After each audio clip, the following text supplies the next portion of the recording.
Joining us now, one of the survivors of this crash, Joe Capio. Joe, thank you for joining us. How are you today? Hi, thank you for having me.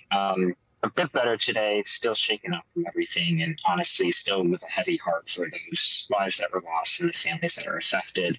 But taking it one day at a time, and taking it from there. Are you confident in American travel? I am, yes. I don't think this experience is going to deter me from trusting the aviation system. However, given what everyone had just spoke about in prior uh, news releases and press releases, change does need to happen. That doesn't affect my confidence in the system to get it done, but there are changes that need to occur, and I hope in the coming weeks or months as this investigation unfolds, that those changes are put in place.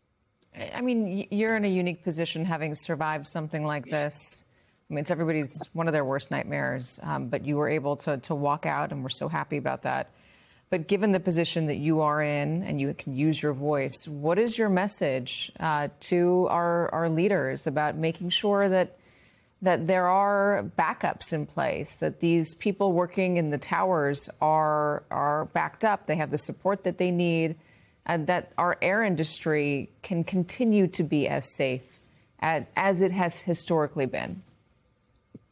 My message would be, trust the experts. I think the NTSB has raised this a number of times, and I don't know much about aviation. I don't know much about the field, and I don't consider myself an expert. These are just my personal opinions, and I think given that they've raised these concerns before, hopefully those in charge heed those warnings so something like this doesn't occur again.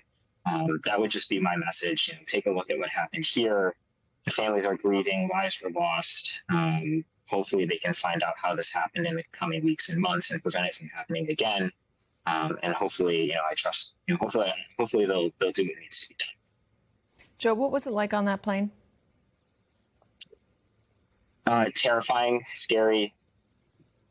I'd say confusing are the three words that come to mind, because we had just touched down on the tarmac on the landing strip, and normally at that point in the flight, everything is done. The flight is ended. You're about to taxi. You're about to get off the plane. I was putting my stuff together. I was putting my headphones away, getting ready to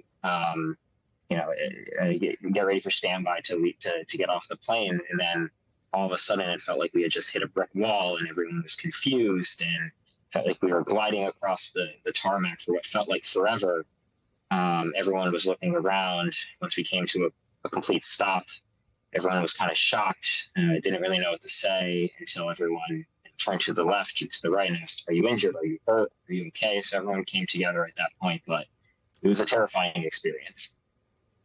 No doubt about that. Amazing, though, that you were able to walk away from it. We're so happy. We're happy about that. We're definitely very happy about that. Joe Capio, thank you. And thank you for coming on and talking to us. We appreciate it. Thank you for having me.